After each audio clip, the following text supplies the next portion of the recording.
Le monde célèbre la journée mondiale de lutte contre la tuberculose aujourd'hui. Le quartier précaire Colombie des deux plateaux se nomme désormais les Oliviers. Et puis en Centrafrique, Bangui est tombé. Les rebelles du Sénéca ont pris le palais présidentiel. Bozizé se serait réfugié au Congo selon l'un de ses conseillers qui requiert l'anonymat. Madame, Messieurs, bonjour, bienvenue dans le 12h30. Dimanche des Rameaux et de la Passion de Jésus-Christ, célébré aujourd'hui par les chrétiens catholiques. Ce jour marque le début de la Semaine Sainte. Il symbolise l'entrée de Jésus-Christ à Jérusalem. Ce dimanche est le dernier avant Pâques. Les rameaux, signes de vitalité et de renouveau, sont distribués dans les églises. C'est la journée mondiale de la lutte contre la tuberculose. Aujourd'hui, le thème de cette année, halte à la tuberculose de mon vivant. Plus de 9 millions de nouveaux cas de tuberculose sont déclarés chaque année dans le monde et plus d'1 million de personnes en meurent. C'est la première cause de décès chez les personnes vivant avec le VIH-Sida. Le dépistage doit être de mise après une toux persistante. Le reportage de Grace Kando, commenté par Michel Digri. La tuberculose est une maladie infectieuse qui s'attaque généralement aux poumons. Elle est provoquée par une bactérie appelée bacille de Koch. La tuberculose est transmise du sujet malade au sujet sain à travers la toux, l'éternuement, la parole et le crachat. C'est un traitement universellement connu, c'est un traitement de 6 mois.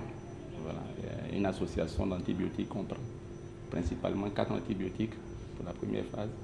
Et puis ensuite, la première phase qui dure 2 mois, et puis ensuite la deuxième phase qui dure 4 mois en fait. Pour cette journée mondiale de la tuberculose en Côte d'Ivoire, l'accent est mis sur l'hygiène de la toux. C'est à travers la toux que le malade dissémine le bacille de Koch dans l'environnement.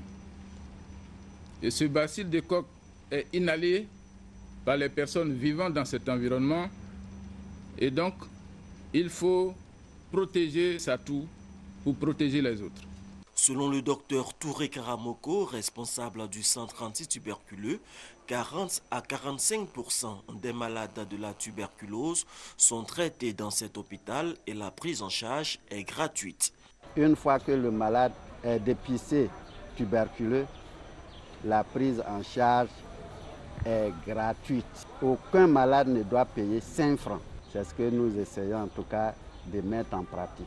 À ce jour, ce sont plus de 40 000 personnes atteintes de la maladie qui ont été recensées par le Programme national de la lutte contre la tuberculose et ce, après la crise post-électorale. Autre chose à présent, le quartier précaire à Colombie, situé aux deux plateaux, n'a pas bonne réputation. Il est réputé être un repère de bandits. Certains attribuent cette situation au nom que porte le quartier, d'où le changement de nom de ce quartier. Il s'appelle désormais Les Oliviers. Franck Quadio nous en dit plus. Se rendre en Colombie. Pas forcément besoin de franchir les frontières continentales. Le pays de Pablo Escobar a son pendant du côté des deux plateaux. Un jumeau qui d'ailleurs a une sinistre réputation. C'est les policiers qui ont donné le nom Colombie. Le quartier faisait peur parce que tout était rempli de sucre au bois. Bou Matthews, comme de nombreux jeunes de ce quartier difficile, a décidé de mener ses propres activités. Il veut un jour être de ceux qui feront changer les choses ici à Colombie. Changer les choses, pourquoi pas changer de nom? Un avis que partagent la notabilité d'Adjamé Village, les propriétaires terriens. Colombie, jusqu'à ce jour, a eu un impact sur la vie de la population. Et pour nous, on n'était pas d'accord sur ce principe. L'acte est alors joint à la parole et il a une portée spirituelle. Colombie s'appellera désormais les Oliviers. Nous avons dit que si ce nom change, ce quartier change de nom, alors ça va influencer sur les personnes, mais sur ce quartier aussi. Alors le banditisme va reculer, alors la drogue va reculer, la production va reculer, pas totalement bannie mais reculer. Et alors les gens viendront investir ici et les jeunes gens auront du travail. Et pour bien faire les choses, de nouvelles pancartes et panneaux placés aux différentes entrées du quartier, histoire de sceller le nouvel état d'esprit des habitants des Oliviers. Femmes des médias, ancienne et nouvelle génération, ensemble pour une Côte d'Ivoire réconciliée. Le thème choisi par le ministère de la Communication pour célébrer les femmes des médias. La cérémonie s'est déroulée hier à l'ISTC, une rencontre marquée par la reconnaissance du mérite de ces femmes. On en parle avec Emi Kouadio. Les femmes des médias de Côte d'Ivoire reconnues pour leur mérite par la ministre de la Communication, Maître Afoussiata Bamba Lamine. Une première.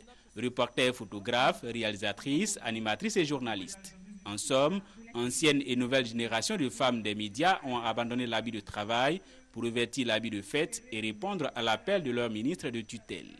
Moment favorable pour retracer leur parcours et partager leur expérience professionnelle. Une occasion pour la ministre de la Communication d'appeler les femmes des médias à être des vecteurs de réconciliation. D'où le thème « Femmes des médias, ancienne et nouvelle génération, ensemble pour une Côte d'Ivoire réconciliée ». Femmes des médias en activité et étudiantes de l'ISTC, vous avez une responsabilité plus grande, car autant la plume peut unir, autant elle peut diviser. Autant nos écrits, nos propos peuvent guérir, autant ils peuvent heurter. Pour ces femmes des médias, cette cérémonie hommage est salutaire. J'ai passé pratiquement toute ma carrière au sport, un milieu d'hommes. Aujourd'hui, on honore les femmes des médias et j'en suis très heureuse. Il y a une place à prendre. Il y a un rôle à jouer pour les femmes de médias. Il faut que nous occupions la place et que nous puissions remplir la mission qui est la nôtre, c'est-à-dire faire vivre la communication. Communiquer avec le public ivoirien, les auditeurs, les téléspectateurs, les lecteurs et les internautes. Cérémonie marquée par une note d'espoir, de reconnaissance du mérite partagé par les femmes des médias et leurs ministres. Le président du Conseil national de la presse CNP, Raphaël Lacqué, juge la gouvernance économique de la presse ivoirienne alarmante. Au regard des résultats d'une mission d'évaluation des entreprises de presse qu'il a initiée du 23 octobre au 3 décembre 2012, lors d'une conférence de presse, il a demandé le respect de l'application effective de la convention collective régissant le secteur. Le reportage de Juliette Ouya. Un moratoire de 2 mois pour permettre aux entreprises de presse de Côte d'Ivoire de se mettre à jour. Telle est la décision du Conseil national de la presse, le CNP. Selon une enquête menée par l'institution le 23 octobre dernier, la majorité des organes de presse évoluent encore dans l'informel. Il s'agit donc pour ces journaux de se doter désormais d'une rédaction, déclarer leurs journalistes à la Caisse nationale de prévoyance sociale et payer régulièrement leurs impôts. Il est également question pour ces organes de presse de respecter la grille salariale établie selon la convention collective. Le président du CNP, Raphaël Lacqué, invite également les journalistes de Côte d'Ivoire à établir leur carte de journaliste professionnel. Le document leur permettra de rehausser le métier de journaliste. Le Conseil national de la presse précise que les entreprises de presse qui ne respecteront pas le moratoire seront sanctionnées. Et puis cette assemblée générale constitutive de la Société ivoirienne de parasitologie et de mycologie. À l'ordre du jour, élection du président, statut et règlement intérieur. Michel Mambo nous en dit plus. La parasitologie, l'étude des parasites, ces agents destructeurs responsables de pathologies telles que le paludisme, l'onchocercose ou encore le ver de Guinée. La mycologie s'occupe, elle, des champignons et aussi nuisibles pour la santé. Ces maladies sont très fréquentes ici dans nos pays en Afrique, n'est-ce pas? Notamment à cause du climat qui est chaud et humide. Donc il va favoriser le développement de ces maladies parasitaires, mais également surtout à cause de la mauvaise hygiène et à cause du manque de prévention. Donc un défaut de sensibilisation de nos populations. La parasitologie et la mycologie, 2 sciences au service de l'homme et pourtant très peu connues. Pour s'ouvrir au grand public, mais surtout mieux s'organiser pour plus de performances sur le terrain, les experts ivoiriens ont décidé de s'unir au sein d'une organisation. Création donc de la Société ivoirienne de parasitologie et de mycologie, SIPAM. La priorité pour cette année, c'est d'organiser un congrès. Ce premier congrès nous permettra d'abord de nous connaître.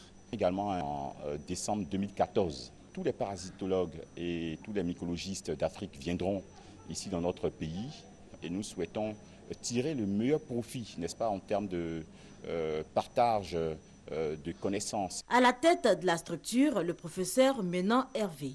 Le premier responsable de la SIPAM entend en faire une plateforme d'échange d'expériences entre parasitologues et mycologistes ivoiriens et de la sous-région pour le bien-être des populations. L'accès à l'eau potable demeure une équation difficile à résoudre. En Côte d'Ivoire et partout en Afrique, la question de la mobilisation des ressources en eau potable et assainissement est au cœur des débats. Une conférence à débat animée par l'Association africaine de l'eau. Michel Digré nous en parle. L'eau se fait de plus en plus rare dans les robinets des ménages tant à Abidjan qu'à l'intérieur du pays. Mais le mal n'est pas spécifique à la Côte d'Ivoire. Les pénuries d'eau touchent l'ensemble des pays africains et la situation préoccupe l'Association africaine de l'eau. Ceux qui reçoivent de l'eau, est-ce qu'ils reçoivent de l'eau de qualité? Ceux qui reçoivent de l'eau, est-ce qu'ils reçoivent des services d'assainissement adéquats? Ceux qui reçoivent des services d'assainissement adéquats, est-ce que cela couvre une grande partie des zones d'habitation dont ils sont issus? Donc notre organisation a pour objectif majeur d'essayer de trouver des solutions par rapport à ces problèmes-là. Au cours de cette conférence débat, le directeur général de la SODECI est revenu sur les raisons des coupures d'eau en Côte d'Ivoire et les efforts consentis par le gouvernement pour juguler le mal. Les programmes d'investissement que le gouvernement avait initiés à la fin de l'année 90, ces programmes ont été suspendus du fait de la crise.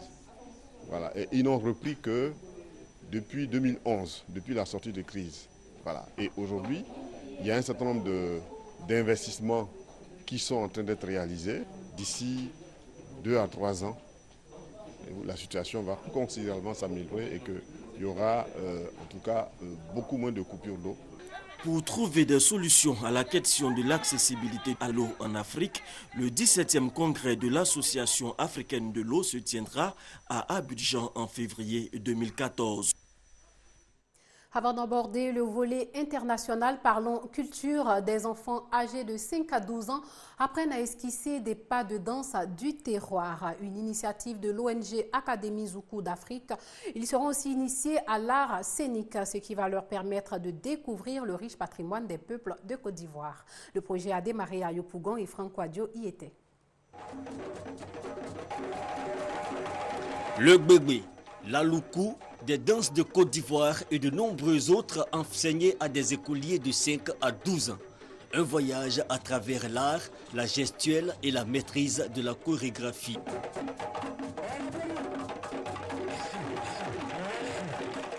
Cette initiative de l'Académie Zoukou d'Afrique se matérialise depuis le début du mois de mars par des stages de danse à travers tout le pays. L'étape de Yopougon, la première, n'a pas laissé les enfants indifférents.